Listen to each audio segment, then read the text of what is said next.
Olá, boa noite. Eu sou Rosiane Kennedy. Você confere com a gente a partir de agora as notícias que circularam hoje nos corredores do poder. Guerra de facções no Rio de Janeiro deixa 45 presos. 10 ônibus foram incendiados. Lava Jato, no mesmo dia em que o Supremo Tribunal Federal retoma o julgamento do pedido de liberdade do ex-ministro José Dirceu, Ministério Público Federal oferece nova denúncia contra o petista. Os detalhes a partir de agora, aqui diretamente de Brasília, pela TV Brasil, pela Rádio Nacional e emissoras públicas de todo o país. A gente começa falando justamente sobre o ex-ministro José Dirceu. No mesmo dia em que o Supremo Tribunal Federal retomou o julgamento do pedido de liberdade dele, o Ministério Público Federal, a Força-Tarefa da Lava Jato, apresentou nova denúncia contra o petista, ressaltando que ele recebeu propina, inclusive durante o período de julgamento do processo do mensalão. Quem tem os detalhes é a repórter da Rádio Nacional, Jéssica Gonçalves. Boa noite, Jéssica. Boa noite, Rosiane. Boa noite a todos. O Ministério Público Federal no Paraná apresentou uma nova denúncia contra o ex-ministro José Dirceu. Segundo os procuradores da Lava Jato, Dirceu teria recebido propina antes, durante e depois do julgamento do processo conhecido como mensalão. Também foram denunciados pelo crime de lavagem de dinheiro Luiz Eduardo de Oliveira e Silva, irmão do ex-ministro, João Vacari Neto, ex-tesoureiro do PT, Gerson Almada, ex-executivo da Engevix, e Valmir Santana, ex-executivo da UTC. Segundo a denúncia, quase 2,5 milhões de reais teriam sido recebidos entre 2011 e 2014 das empreiteiras Engevix e UTC a partir de contratos com a Petrobras. A suspeita é que o dinheiro tenha sido usado para pagar a assessoria de imprensa de Dirceu durante o julgamento do mensalão. De acordo com os procuradores Deltan Dallagnol e Júlio Mota Noronha, a denúncia, que aponta a prática de 33 crimes de lavagem de dinheiro, está baseada em relatos, documentos e depoimentos de delação premiada. Vamos conferir o que eles disseram. Essa acusação tem uma série de provas, como depoimentos colhidos, não só de delatores, mas também de testemunhas.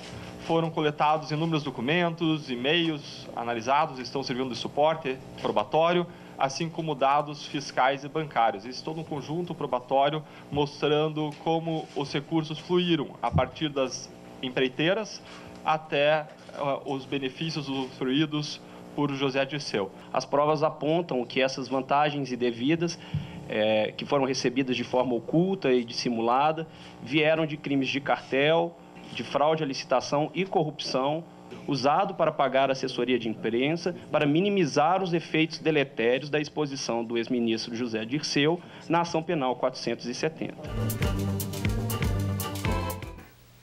Bom, Dirceu está preso desde agosto de 2015 no Complexo Médico Penal de Pinhais, na região metropolitana de Curitiba.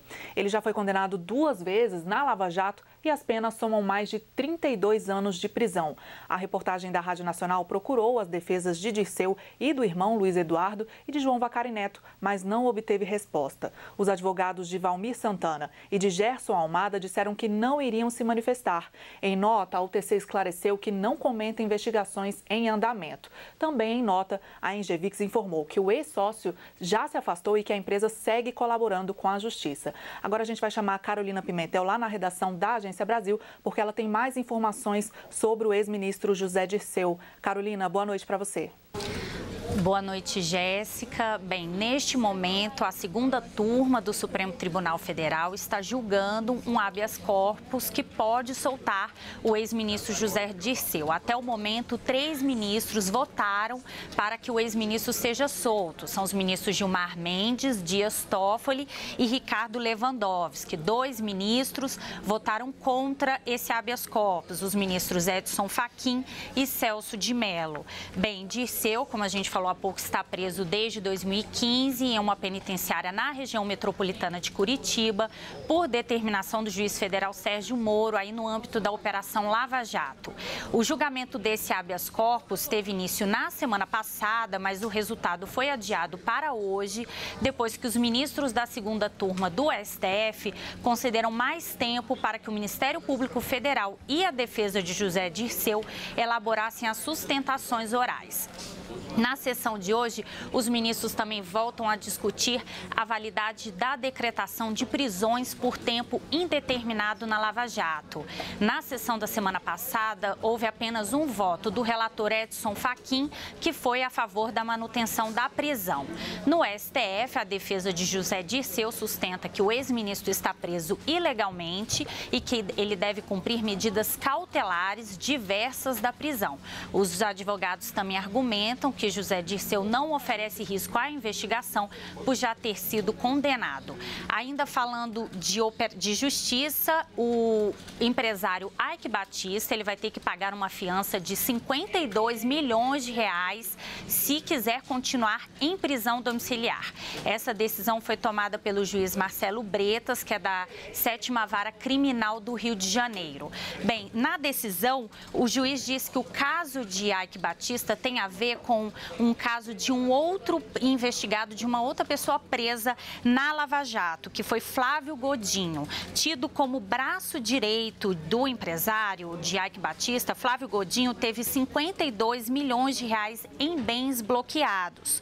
O juiz relata na decisão que na conta corrente de Eike Batista tem pouco mais de 158 mil reais, o que na visão do magistrado isso significa ocultação de bens.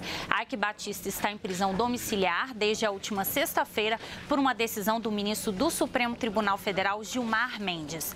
Ainda sobre Lava Jato, o Superior Tribunal de Justiça negou hoje um habeas corpus para soltar o ex-governador do Rio, Sérgio Cabral, que está preso desde novembro do ano passado no âmbito da Operação Calicut, que é um desdobramento da Lava Jato.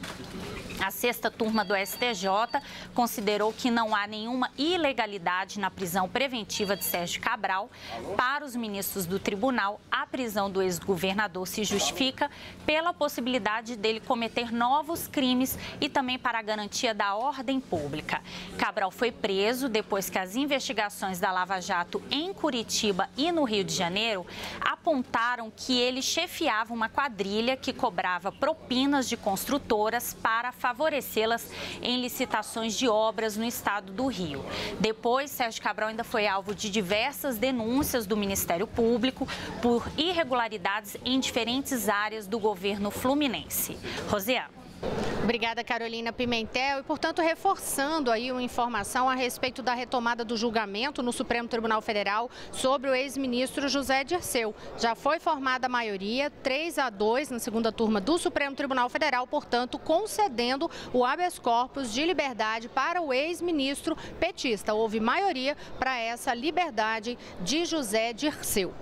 Agora a gente segue com outro assunto. No fim de semana, houve um ataque numa aldeia indígena no Maranhão. Pelo menos 13 índios ficaram feridos. E hoje foi um dia de várias reuniões de diversas autoridades em diversas frentes também, justamente para poder discutir a situação no local e tentar evitar que outro tipo de ataque como esse ocorra. Quem tem os detalhes e volta a conversar com a gente é Jéssica Gonçalves, no estúdio da Rádio Nacional. Jéssica.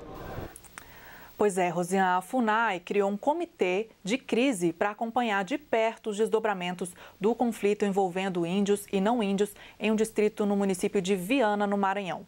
A comitiva chegou nesta tarde no estado e vai elaborar um relatório sobre a real situação da disputa agrária lá na região. No último domingo, como você lembrou, uma briga por terras deixou vários feridos. Segundo o CIMI, o Conselho Indigenista Missionário, mais de 10 índios foram atacados com golpes de facão e pauladas. Um, inclusive, teve as mãos decepadas. O governo do Maranhão diz que foram 7 os feridos e que um dos indígenas teve fratura exposta nas mãos. Foi operado e continua internado. No total, 3 indígenas seguem hospitalizados. A deputada Elisiane Gama, do PPS do Maranhão, ouviu os relatos dos índios hoje e exigiu a presença do ministro da Justiça e a apuração do caso na CPI da FUNAI. Vamos conferir o que disse a deputada. Os relatos são estarrecedores. Eles tiveram órgãos do corpo decepados. Uma prática muito parecida ao que se faz a animais que tentam, por exemplo, invadir propriedades, ou seja, os índios sendo tratados como animais. Por isso, nós ficamos realmente revoltados e pedimos de forma imediata a vinda do ministro da Justiça e da ministra de Direitos Humanos para que venha ao estado do Maranhão e possa ouvir esses relatos, conversar com esses índios. Uma força-tarefa formada pelos órgãos de segurança do Maranhão, além da Polícia Federal, Ordem dos Advogados, Ministério Público Federal e organismos de defesa dos direitos humanos também atuam para esclarecer o conflito envolvendo índios Gamela. Em nota publicada no site oficial, o governador Flávio Dino garantiu que todos os envolvidos vão ser ouvidos: poceiros, proprietários de terras, indígenas e políticos da região, acusados de incitar o ódio entre índios e não índios. Rosiane.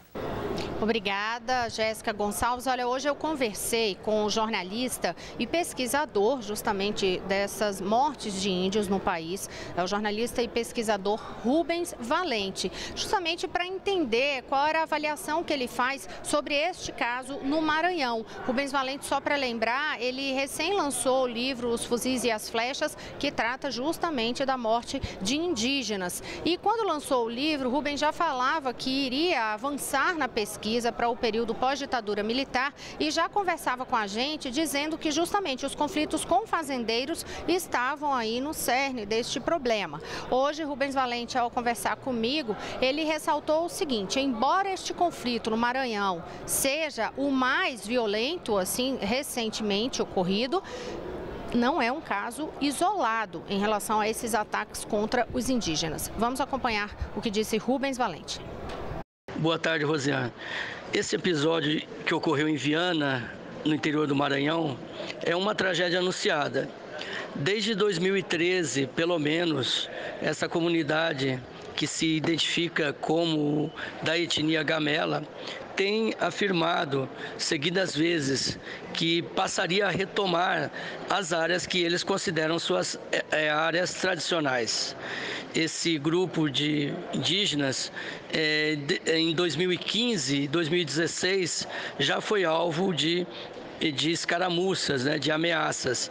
Essas ameaças têm se intensificado à medida que esses indígenas estão ocupando fazendas, ocupando propriedades rurais da região, no que eles chamam de um processo de retomada das suas terras. O episódio mais grave foi este último, mas no ano passado eles relataram que grupos de anônimos, pessoas anônimas, dispararam contra eles após estacionar uma caminhonete Toyota próximo ao grupo. O que ocorre é que o Estado brasileiro, infelizmente, desde 2013, não tem atuado de forma proativa, de forma a amenizar esse conflito lá na região ou superá-lo. Olha, e a gente segue falando de violência, desta vez em área urbana, por causa de guerra de facções no Rio de Janeiro. Foram vários problemas registrados hoje. Quem tem os detalhes para a gente é Maurício de Almeida, diretamente do Rio de Janeiro. O tiroteio na região conhecida como Cidade Alta, que fica no bairro de Cordovil, na zona norte do Rio de Janeiro, começou durante a madrugada. O confronto durou aproximadamente 5 horas. Segundo a Polícia Militar, aconteceu uma guerra de facções na região. Um grupo rival tentou dominar o local para controlar a venda de drogas. A Polícia Militar foi acionada e cercou a região da Cidade Alta. Com isso, 45 pessoas foram presas. A polícia também apreendeu 32 fuzis e 6 pistolas. 2 traficantes foram mortos na troca de tiros com policiais militares e 3 PMs ficaram feridos sem gravidade.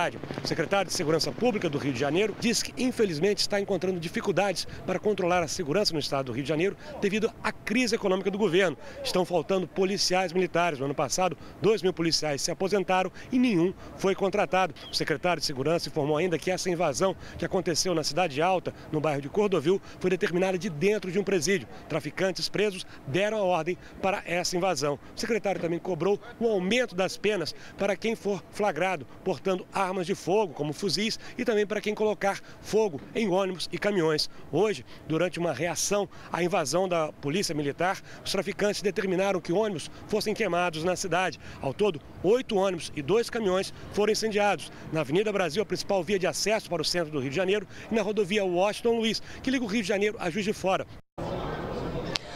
No próximo bloco você confere com a gente o noticiário aqui político no Brasil e na Venezuela. Daqui a pouquinho eu volto já.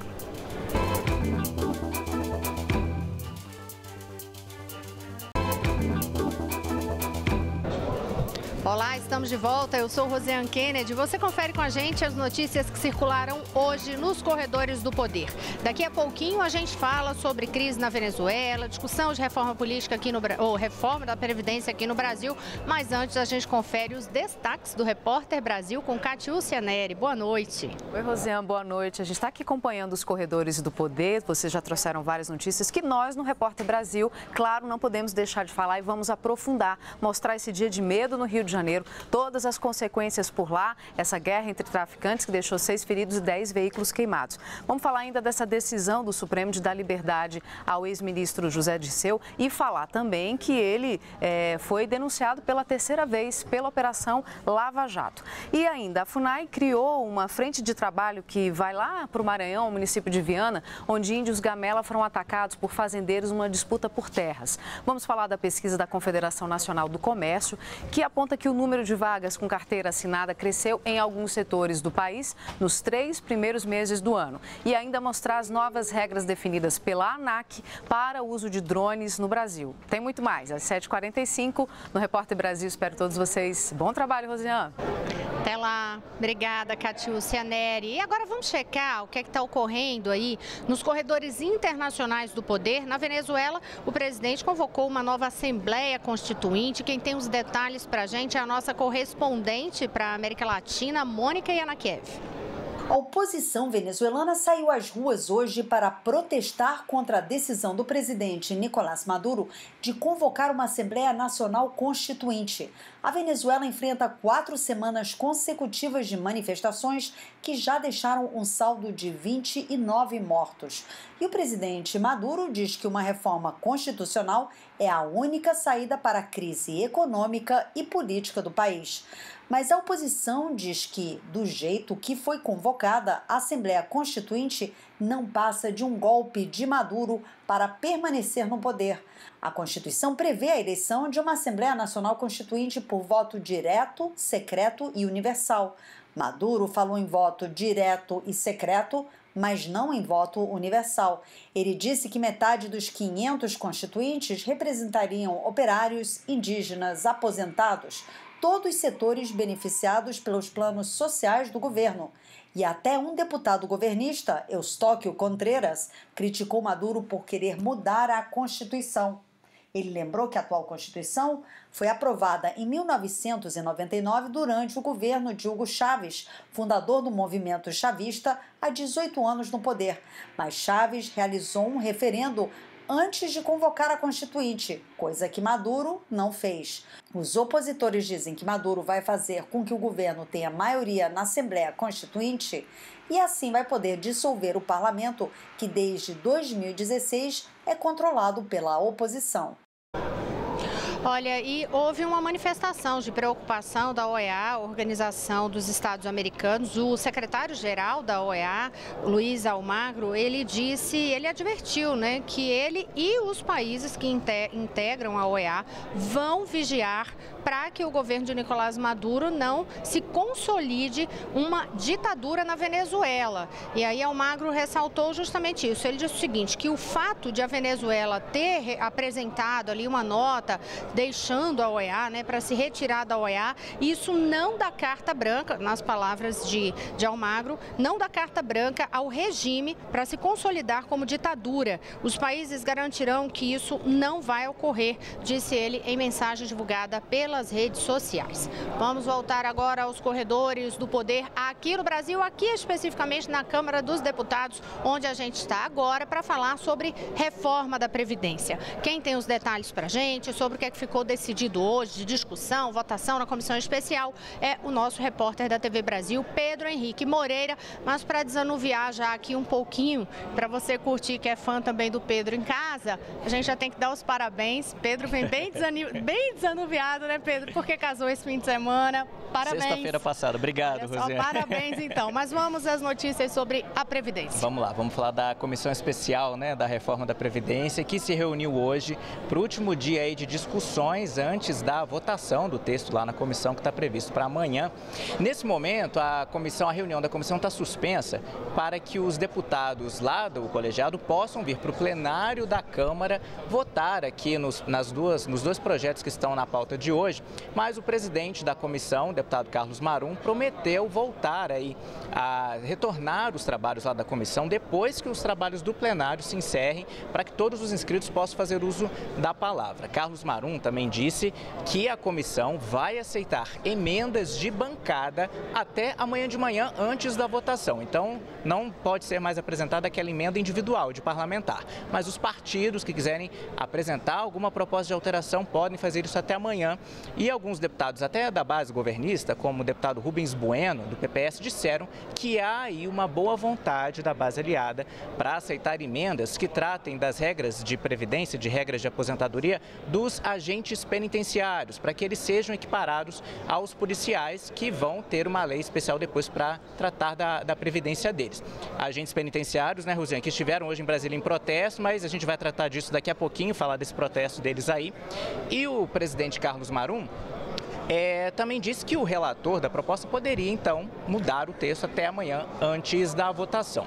O que a oposição está falando até agora? Que acredita que o governo vai ter dificuldades de votar a reforma da Previdência. A gente ouviu o deputado Ivan Valente, que é vice-líder do PSOL, e ele disse que acredita que os deputados da base estão fazendo um cálculo político aí para saber se podem ser prejudicados votando nessa reforma, porque, na opinião de Ivan Valente, ela é impopular. Então, vamos ouvir o que disse Ivan Valente, deputado do PSOL por São Paulo, vice-líder do partido.